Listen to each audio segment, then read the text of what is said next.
Wild Girls Gone Sober. Another episode. Yay! It's a productive Saturday. I'm excited. I'm getting caught up. Yes, thanks for tuning in and listening. We are Wild Girls Gone Sober. A little bit into our journey of sobriety. And just shy of 5 months and just shy of 8 months. 8 months tomorrow. Woo! Crazy.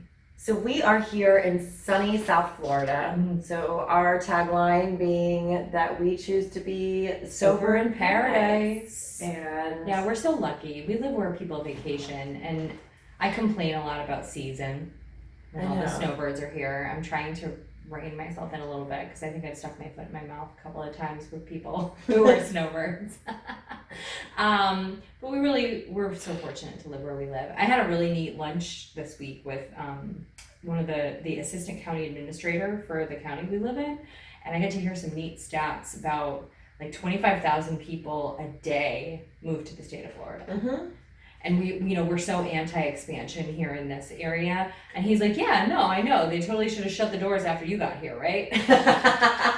That's awesome. So I'm not a native. I'm a transplant. So I was like, oh, that kind of put me in my place. Oh, I'm actually a second generation Floridian. So it's really natives. Interesting.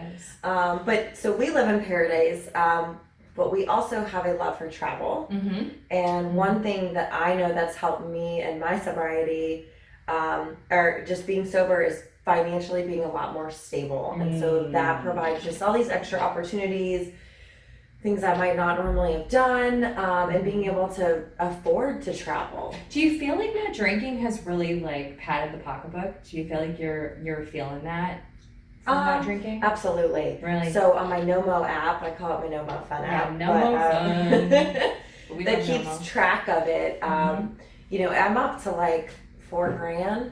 I feel like it should be a little bit more than where's that. That money? I'm just spending it. Well, that's another thing too. Is I wish I was putting it somewhere. What I was doing before was burying my head in the sand about all the credit card debt and stuff like that. And now all the money that I've saved, I have just been putting away. And so, like, I checked my credit score last night. It's up 26 points. Wow, go girl. So just doing adult. $2,050. That's what mine says. Okay. $2,050. So just doing adult things. Conservative.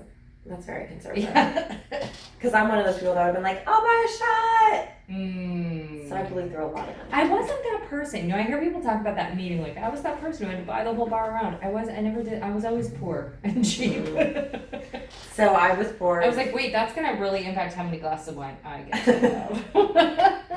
So it's really helped, like, even with the credit score and all that stuff. And then I just recently got back. So we're going to talk a little bit about traveling and about some tips and just going through the whole motion of traveling, because like airports are a big trigger for me. I get to the airport, I roll through security, I get a blue moon draft. Did you ever miss a plane because you were drinking at the airport bar? I've called it really close before. I missed a plane. I full on missed a plane because I was drinking at the airport bar. Like, Amy Snow, by please. My fucking self. By myself, making bar friends, totally missed my flight. It was awful. It was so bad. But you went on like a full-on like humanitarian mission. Yeah. It was super cool. So my boyfriend and I went on a Habitat village trip, not religious, but just like a village trip to Guatemala, and got to help and work and be a part of that.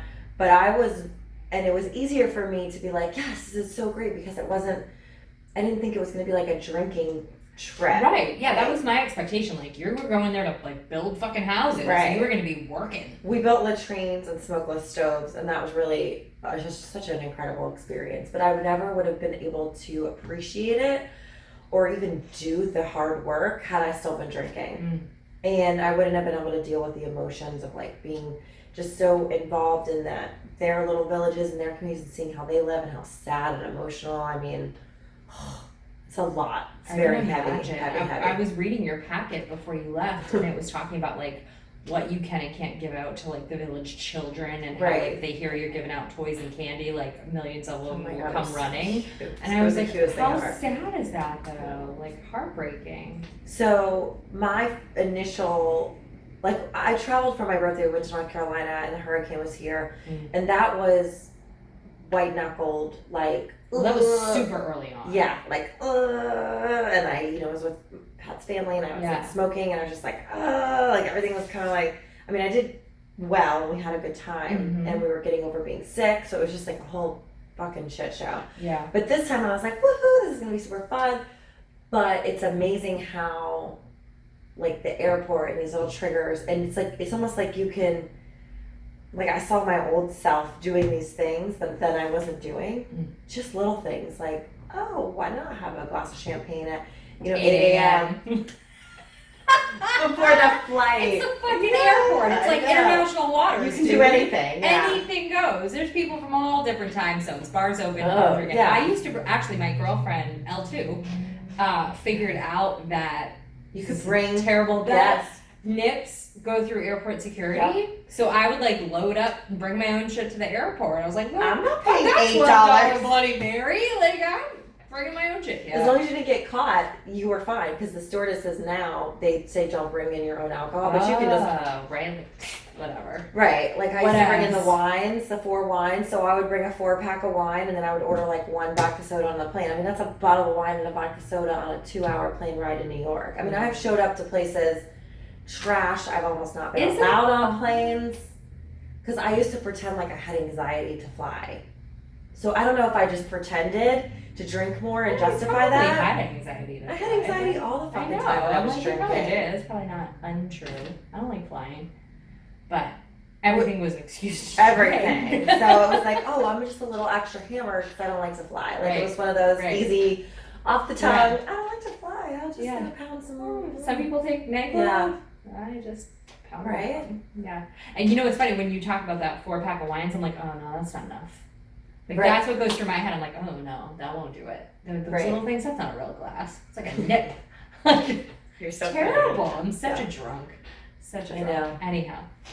So you made it to Guatemala. You didn't drink in the airport. Good job. Yeah, no, I didn't, and I didn't really want to drink because Pat doesn't drink either. So he does drink, but he wasn't drinking. He doesn't drink with me. Right. And he's a normie. Like he's perfectly fine not drinking, motherfuckers. I know. I don't know.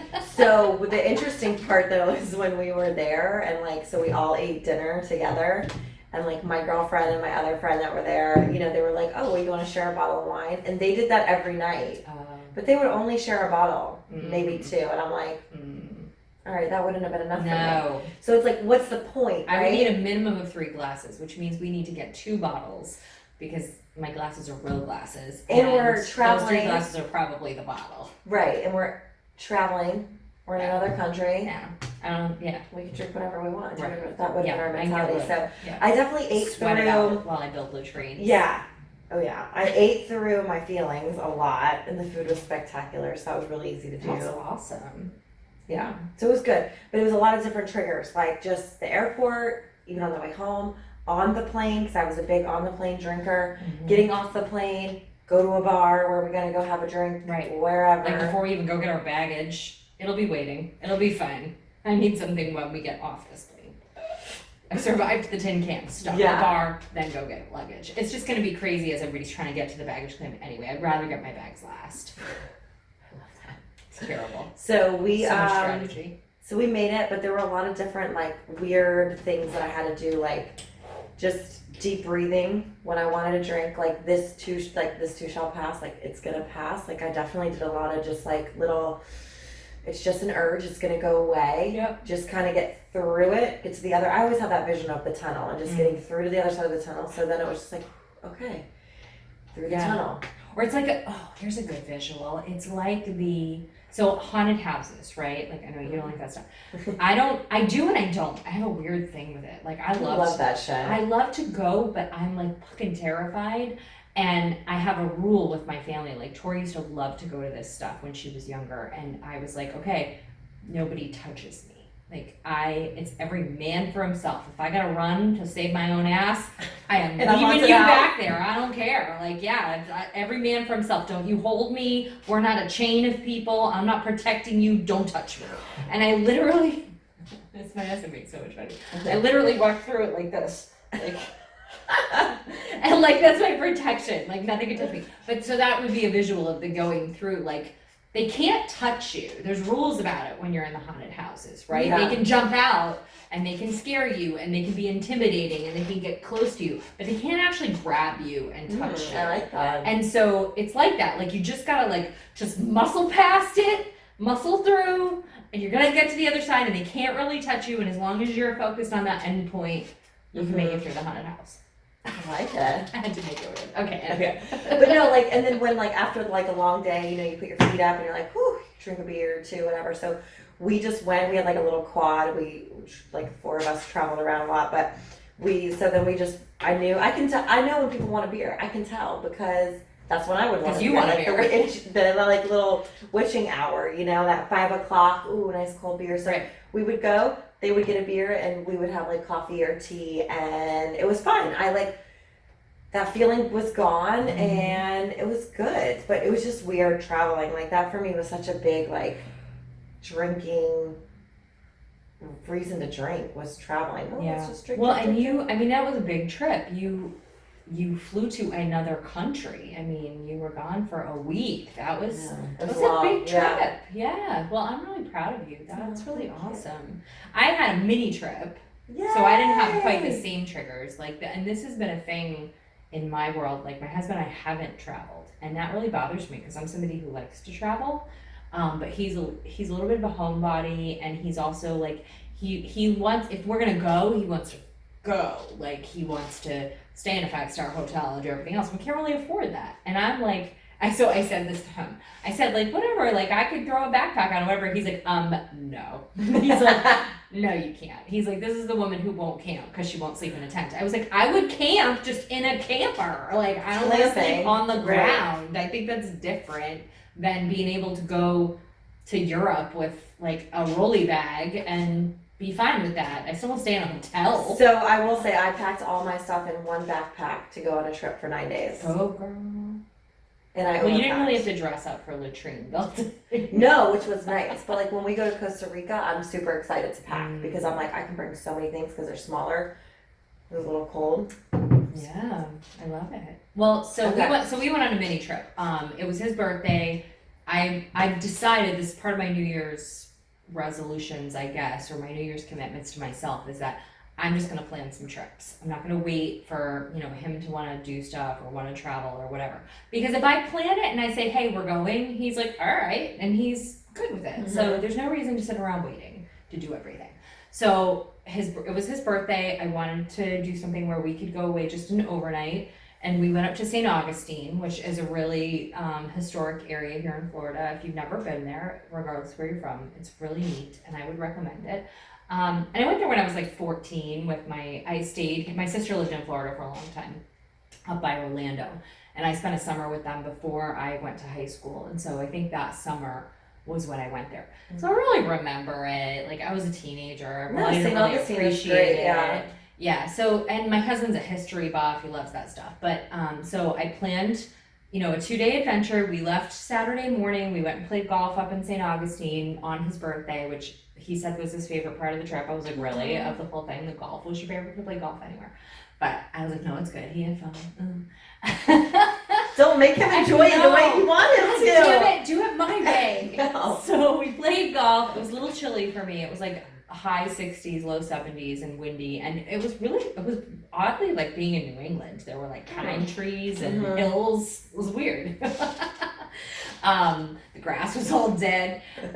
So we did that, and then we had a bed and breakfast we checked into, and then we went to dinner, and he picked a really cool place to go for dinner. Ironically, it was called Prohibition Kitchen. Right? Good one, Snow. Funny. But the food was phenomenal. We got there and we got our little buzzer. It was like a 10-15 minute wait, and we went over into the bar area, and I was like, why don't you get a beer by all means? Mm-hmm. And he asked me if I wanted anything, and I asked for club soda, which is my standard. He comes back with the giant blue plastic Pepsi cup. So, side note, let's talk about this. Whenever you go somewhere and get a club soda with lime, sometimes you get it in a really pretty glass and you feel like you're having a drink, and other times you get it in a kitty cup. Have you gotten a kitty cup? Like the bucket of soda. This kitty big, cup. That's like, how I feel. Pepsi type of the big blue plastic.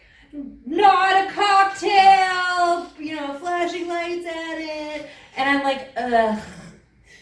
Right? I just feel like a dummy. And I always ask for a different glass. Well, I didn't go get the drinks. This was the thing. And it's funny because he and I had a big conversation about it last night. I'm going to segue and come back. But so I got that. We went up to our table, sat down. When the waiter came over and checked on us and asked if I needed a drink, I was like, yes, but could I get it in a glass like a grown-up? And he was super sweet and he brought me a really nice glass. It was fine. And dinner was amazing. The food was so good. But we were talking about this last night, and I was talking about non-alcoholic beers and wines, which has been a topic. Base on that, yeah, which has been a topic. And I don't feel the need to drink non-alcoholic beers because I like beer, but it wasn't like my jam, and I didn't like Heineken in the first place. Like I see no purpose in drinking those 0.0 Heineken. I love them. Yeah, which is fine. But I didn't like Heineken when it had booze in it. Why would I go out of my way to drink that? So, but I do like wine. So I've question marked the non-alcoholic wines. I've decided it's a no for me, at least right now, because of triggering feelings. And I don't want to put myself in a situation where drinking that makes me want wine. Like I'm in a good place. I don't want to fuck with that. But we were talking about that and the glassware. And he was kind of saying like, well, I don't really get pretending like you're drinking. Like he was just kind of seeing it from a different perspective. And I said, that's not really what it is. There's a lot of emotion that goes around feeling like an outcast, feeling like you're weird, like you stick out like a sore thumb, like you're missing out, like you're not normal, like you're some freak who can't drink like everybody else. Like there's a lot of emotion that goes around that. And so that familiar pretty glass, just like everybody else gets to have, or holding something that's similar to everybody else's. Right. Like you don't feel like a wackadoodle who's sticking out like a sore thumb, or you're some loser who can't drink. Like there's a lot of emotion that goes around that, I think, and that's what the drinking out of the wine glass thing is. But I do it at home. Like I put my Dr. Pepper in a pretty fancy hand-painted Boston wine glass last night. I do. Why not? Like it's a cool glass. What does it matter what I'm drinking out of it? Can't I feel a little fancy? Absolutely. Put some fruit in that shit. I'm saying. So he doesn't quite get it, but although I think that conversation kind of laid it out a little better for him, that he didn't understand. And I was talking about the wine thing in therapy this week. I brought it up, and it was. The question mark from the therapist was more like, well, what's the motive? Like, is it I'm coming home after a stressful day and I need something to help me unwind and relax? Because that's going to light your brain up in a different way than this is delicious juice that I really just like drinking. As a treat. Yeah. So I'm not saying anyone should or shouldn't. I think there's varying feelings on it across the board. My feeling is it's not for me right now. It's not for me right now. Right. So wine, I feel like, is completely different. Like it's funny. So the other day, I was having lunch with my brother in Fort Lauderdale on the beach. It was beautiful, beautiful day. And I asked if they had a Heineken 0.0. So the Heineken 0.0 is 0% alcohol. Right. Because just so everybody understands, like O'Doul's and the non-alcoholic beers that are out there. Less than 0.0, it's less than 0.5%. But there is alcohol in it. Correct. So depending on where you're at and how you feel about that and what your feelings are about the whole like alcohol-free thing, you got to know some things are not actually alcohol-free. Correct. So the 0.0s I like. Like I had this whole plan that I bought Heineken 0.0 if I wouldn't go into Publix. I put 2 in the fridge and I was like, okay, when I get a new job, we're going to celebrate and we're going to have one. Like, it's just something fun because I hadn't had one or no O'Doul's or anything at all. And we did. And it was awesome. Like, the first 4 or 5 sips were great. And then I was like, okay, the thrill was a little bit gone. Yeah. Finished the beer. That was it. Went to lunch with my mom the other day. We went shopping and I asked because we were at this like full bar. And they had it, and I had one, and it was great. It was 69 calories. I was like, and it just made me feel good. Participatory. It made me feel awesome. Yeah. And I liked it. Then the other day we're out to lunch, and I asked the guy if they had one, and he said, No, we have a Beck's non-alcoholic. Is it the Beck's Blue? Is that what it is? That's what's her name called it. Yeah. Not Blue. Oh, so I don't know why okay. she That's called what it. I was curious about. Yeah. It was the same thing. Same from, thing. Sober Diaries. Sober So Diaries, if you hilarious. haven't read Sober Oh my Diaries, it's God. great. You'll laugh, you'll pee your pants and you'll cry at the Yeah, same time. It's it's amazing. great. So I had one and it was amazing. It was one of the best beers I've ever had. And I just had one and then that was it. Like I wasn't like, ooh, I really wish I had alcohol. It served my Your emotional engaging purpose. right Yeah. with having a drink, and it was good. I don't feel like it's gonna set me off, and I don't feel like it's a trigger or anything like that. So for me personally, like I think I waited long enough for me to not feel like it would fall into that trap. But yeah, I mean, it gave me anxiety that you had that. I have to tell you, when you told me that and you said it was one that had like the less than 5% thing, I was like, oh God, like I was really surprised. I was like actually shocked that you had it. Yeah. I was like, oh, I don't know how I feel about that. And like, that's none of my business. Like, you get to make that decision for you. That's not. And I was like, I don't know how I feel about that. I'm like, I don't know. Like, it made me really like anxious about it. And I think that's why John and I talked about it. I was telling him about it, and I was like, I don't know how I feel about that. And then we got on the conversation of the alcohol-free wine and all of that. And it was more about me. I mean, we weren't talking about you drinking it. We were talking about... Well, beer has, like, a lot of good probiotics. Like, there's a lot of articles and a lot of things, like, about it that will, like, even... Because of the yeasty and all that stuff. There. And the reason that they don't... It takes, I guess, the process of getting the alcohol out is a lot harder and takes longer and all this stuff. And, that Heineken 0.0 has been in Europe for... I think it came out in 2017, 16 maybe. Okay. So it's just getting, like, we're so behind the trends. And... there's tons of articles and, we talk about them and send them to each other all the time about this new trend of not drinking and how that's kind of becoming a cooler thing to do. Right. Which we should post more of that. Yeah, we should. Page. And if you're not following us on Facebook yet, please do. Wild Girls Gone Sober. Yeah. But no, I didn't feel, I felt weird about it when I saw it. I made him put the bottle down so I could see it. That's another thing, like believing. And the wine, it's like, how do you know that wine is actually out? Like, I would have a weirder trust issue with non-alcoholic wine than I would with beer, because I feel like with the 0.0, it's on there, 0.0. And I don't know, like, honestly. I haven't looked at the alcohol-free wines. Like, since I thought about it, I've been trying to, like, kind of keep an eye out for them in the grocery stores, but I haven't actually seen them at Winn-Dixie or Publix. I don't know where they are. Yeah. So I haven't been able to actually look at a label of one, and I'm very nervous about how much time I spend in the wine aisle. And Publix, my Publix cruelly has half of the aisle is the wine aisle and half of the aisle is the bread aisle. So like, I have to fucking go down there, and I'm like, just don't look. And then when I get to where I think the alcohol-free wines are, I like glance and I don't see it. I go, like, I can't hang out in there. Well, so I don't actually know if they're completely alcohol-free or not. There's a couple people I follow on Instagram, and they that are like sober people, but they have this whole bar that has like non-alcoholic gin and this and that, and to me, I don't get that. Having a non-alcoholic beer unless at Ryan lunch, Reynolds is like making it and pouring it for me, right, with the gin. I don't fucking care about my that. God, I was in a truck the other day. Non-alcoholic aviation gin, yes. Please pour it over me. Whatever you need, my boyfriend Ryan Reynolds. Yes. But yeah, Sorry, I just right, not enough in here.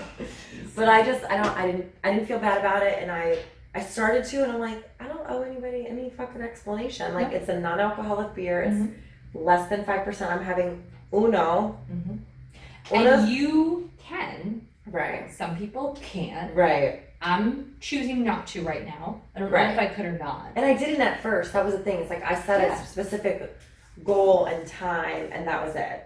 And I have no urge. It didn't make me like, oh my God, I need a vodka soda and a cigarette and a line of cocaine stacked. Like, I didn't, it didn't. Oh, those are the good ones. Right? It didn't like trigger that in me to just like, I need some bad decisions to be making. For some people it could. Oh, so absolutely. I really think everybody's got to just, like, if you're still craving, if you're still struggling in any way, then don't do it. Don't fuck with it. Like, just, like when in risk. doubt, do without. Yeah. When in doubt, do without. Yeah. It's not worth the risk. But if you're like feeling super fine and your support mechanisms are in place, and that was the other thing I said to John, was like, all right, so let's say I did try. I said, we'll never know unless I try it. Right. So someday, because that was what he was kind of saying. He's like, you're early. Like maybe in another year you might be in a really good place to try something like that. I was like, no, I hear you and I agree. But I also know like one thing is not going to make me like knock down an old lady to climb over the bar and and drink, right? I have my tools in place, like I have my tools of like. Oh, you have them back here. Mine are right here. What's my quiver? It's my arrows. Oh, see, I have like a little tool. Like your tool belt. Yeah, I got my quiver of arrows. Like that's the one I would need. So I would go to a meeting. I would call my sponsor. I would call you. I would I know what I would do if I did something that then made me feel like I needed to drink. Like I have a plan of attack of what I would do. And so I feel like if you're in that place and you're really feeling rock solid and you're not like missing it, and maybe it's okay. I don't know. I still miss it enough that I don't think it's okay. Okay. So anyhow, we ran it back into the travel piece. So that was our So did you want to drink when you were there? Did you feel like you were missing out? Any FOMO? Any triggers for you, like a hotel room? No, I really was in great shape. We went out to dinner Saturday. That was when I got the kitty cup, and I asked for that was the biggest thing that happened was the stupid kitty cup, and I was all pissed off about it. And then the waiter was great and fixed it. And then we went back pretty early. We were pretty wiped out. And not drinking is exhausting. Well, and we had golfed and we had walked around the downtown area. And so we went back to the hotel. We had picked up some beers when we left the golf course. So John had some beers to have there. Okay. But he'd had like 2 before we went out to dinner, or maybe 1, I don't know. And that was it. And when we came back from dinner, I wanted to take a tubby. Like, remember, that was part of what I was excited about but I don't have a bathtub in my house. So I'm very excited when I stay anywhere that has a bathtub so I can actually take the soak. And I purposefully got this particular room because they had a pedestal tub in the bathroom. So I had a nice soak, I had my book, I had my Dr. Pepper, like I was a happy camper. And when I got out of the bathroom, John was out cold. Not a shocker. It's like 10:30. And it was nice. It was just nice. And then the next morning we were tourists. We went to the Fountain of Youth. Which it was his birthday, so that was part of the of the trip was like going to the Fountain of Youth. So we went to the Fountain of Youth. We went to the fort. We walked around town. We had lunch. He had a beer at lunch. I had my club soda. Like, I really was okay. There was no point during the trip. Were there booze in your hotel? Well, we weren't in a hotel. We were at a bed and breakfast. Okay. So it was like a house. Okay. It wasn't a bar. And when we got there was no one else there but the innkeeper, who I think was really not. The innkeeper. And I'm like, I don't know what I call him, right? Yeah. Like the bed and breakfast guy, who clearly like this. I wouldn't stay there again. Like he was very nice on the surface, but it was very evident that it was surface. Like I think like somebody left him a business that he really didn't want or something, or he was just done with it. He was like, yeah, okay, you're checked in, thanks, okay, bye. Like he was just like, So I went to a hotel the other night when I stayed with my brother, and it was a nice hotel, and I check in, I give him the reservation, and he goes, okay. I literally looked in my bag for something, put my head up, and he was walking around the counter with a fresh glass of champagne and is like handing it to me. And I was like, I was like, oh, I said, no, thank you. I said, I don't drink. I said, but make sure you give it to my brother when you see him. And like, I just, like, why was that even necessary? And would he be like, oh, that's her brother. Let me go follow him around the So that was my first thing. So that threw me off. And that's so interesting. It was very weird. And then I was thrown off. Like, I felt like I was out in the world by myself that night. Like, all day I was like, drove by myself. I stopped at TJ Maxx. I was looking for something specific. And I was in traffic all day. And I just felt like I was like out in the world by myself. Like without Pat, like without my security blanket, without his like humor. I don't know. You had a lot of trouble with like the driving and traffic thing. It was so interesting. Yeah. I spent a lot of time on the phone with Lindsay that day. And I drive 3,000 miles a month for work. I am always on the road. I go to Miami at least once a week, which is a couple hour drive. Like, I'm all over the place. So it was really funny. Like, you were just like, oh my God, how do I do this? Where am I going? How much traffic? The stupid light came out of my car. And of course, like, I don't work there anymore. Right, So it was just like, right. it was just odd the way that it happened. So I got there and, you know, like, and then I couldn't figure out the elevator, which was very stupid. But anyways, I had to valet the car. Like, it was just a lot of things going on. So when he handed it to me, I was really thrown off. I'm like, okay. That would have freaked me out too. Yeah. So I had to take a deep breath.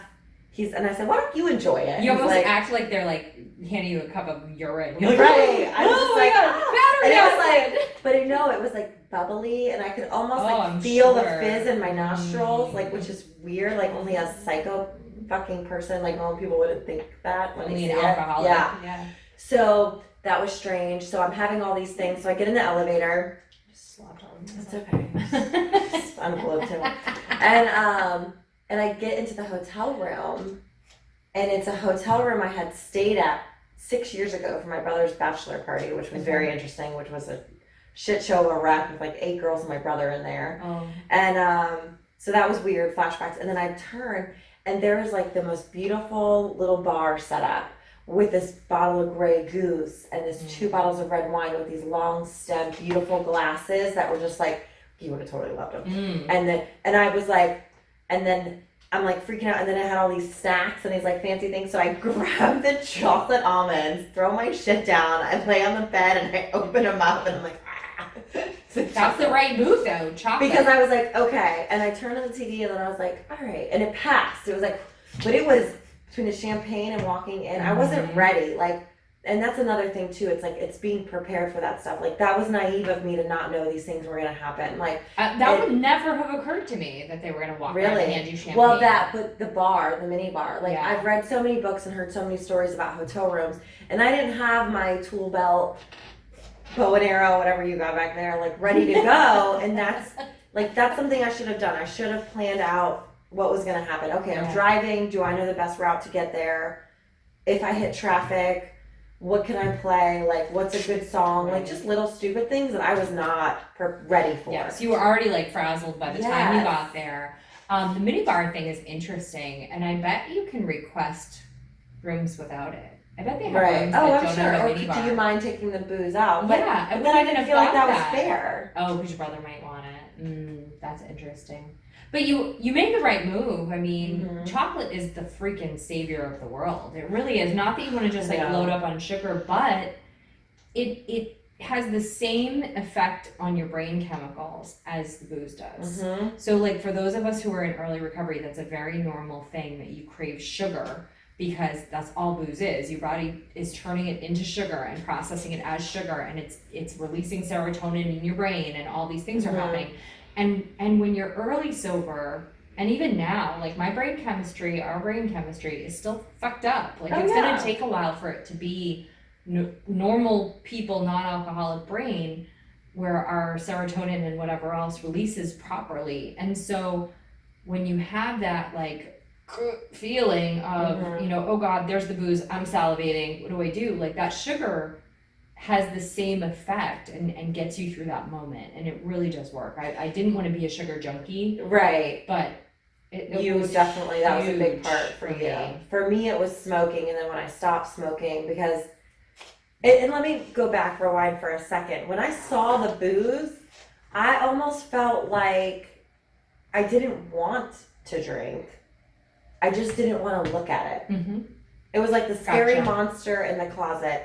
You know it's there, it's fine, but when it's just like, you can see it. It's me in the bread aisle. It's the same thing. Yeah, in the bread aisle. like, I don't want to see it. Behind me is wine, and I'm like, just need the multi-grain English muffins, please!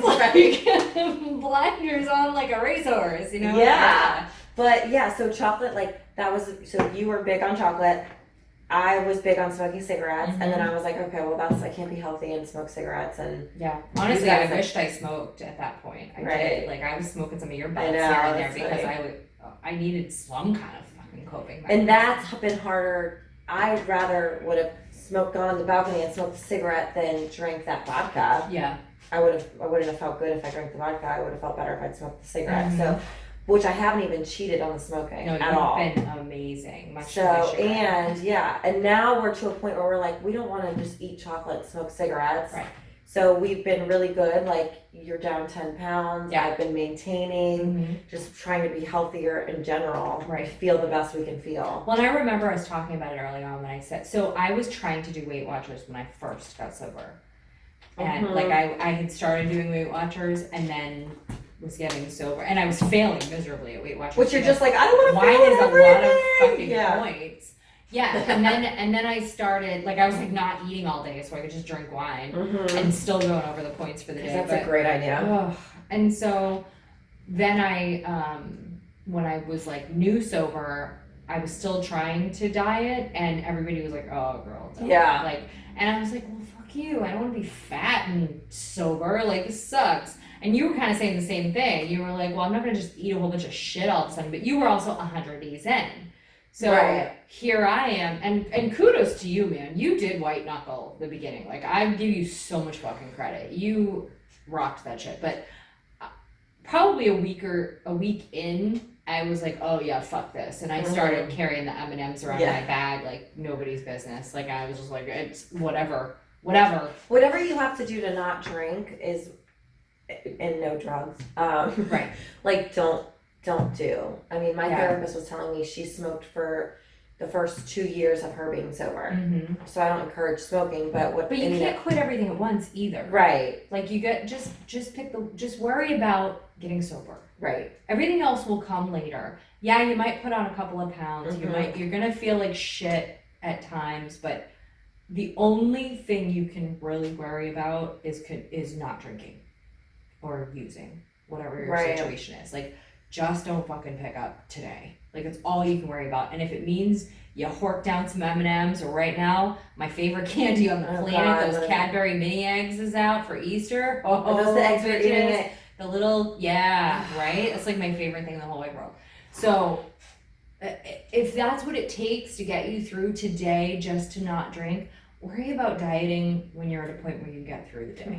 Like, worry about whatever, exercising, quitting smoking, all these things. You just can't worry about it all at once. It gets overwhelming. Yeah. One bite at a time. So to come back to St. Augustine. Travel, yeah. I made it through 2 days. I was okay. But it was interesting to me to hear you talk about the airport, because that would definitely, like, I haven't traveled without drinking yet, because my last drink was when we went to Boston last time. I didn't drink on the way home, but we left at the crack of dawn, and I was with John and Tori, so it's like it wouldn't be a drinking trip anyway. So, because I think our flight was at like 6 a.m, so it wouldn't have been a drinking event with them. If I were going like Costa Rica with you, we'd have but so that was fine, and that was my last drink, was the night before we left Boston.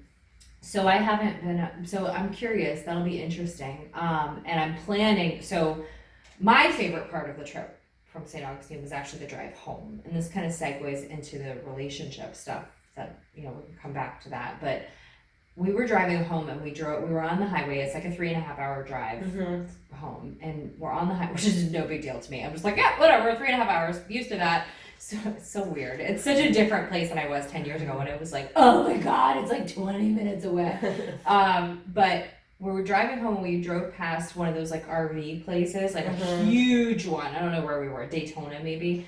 And I said, like, wouldn't it be fun to, if we had one of those, like the little ones, but that had the toy hauler in the back? Because we've got motorcycles, and my husband's about to get back into dirt bikes. Like, he did motocross when he was in his teens and 20s, and now I kind of see that. Yeah. Oh yeah. He's such a badass. So he's about to get back into it. There's a bike coming soon.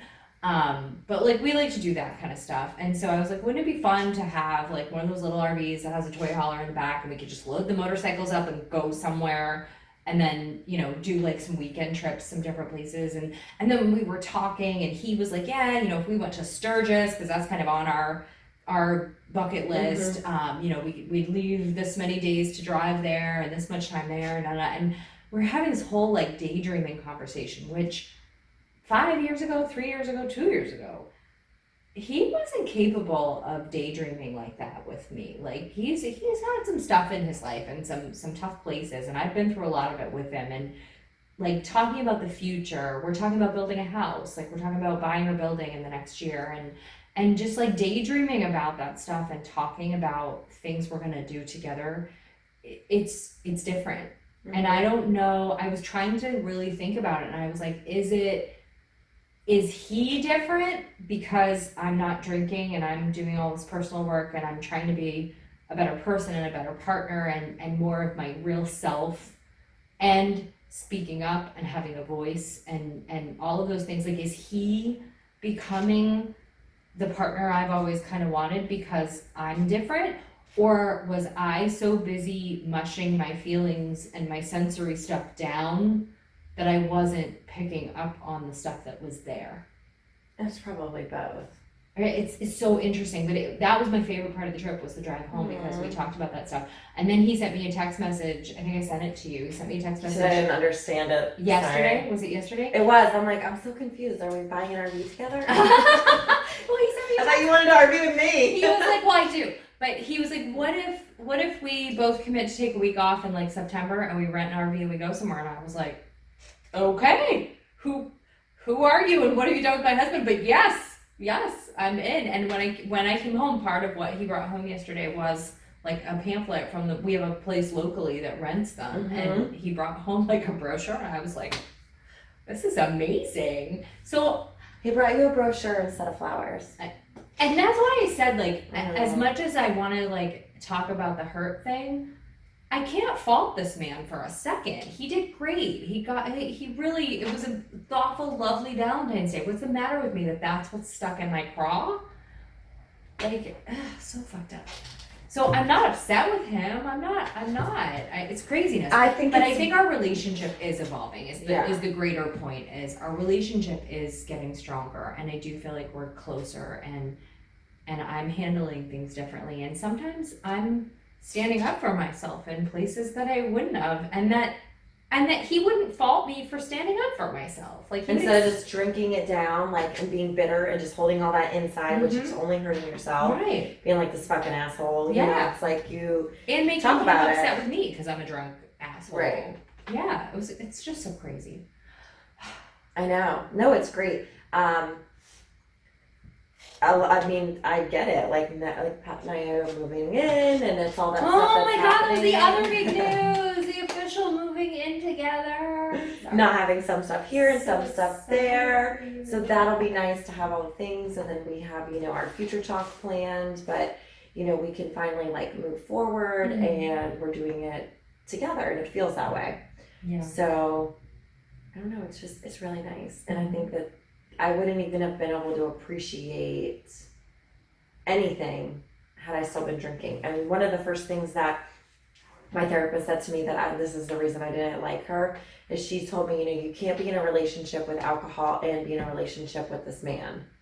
And that was the thing that scared the shit out of me. Yeah. Where I went home crying hysterically because I was like, holy fuck, I'm going to have to make a decision.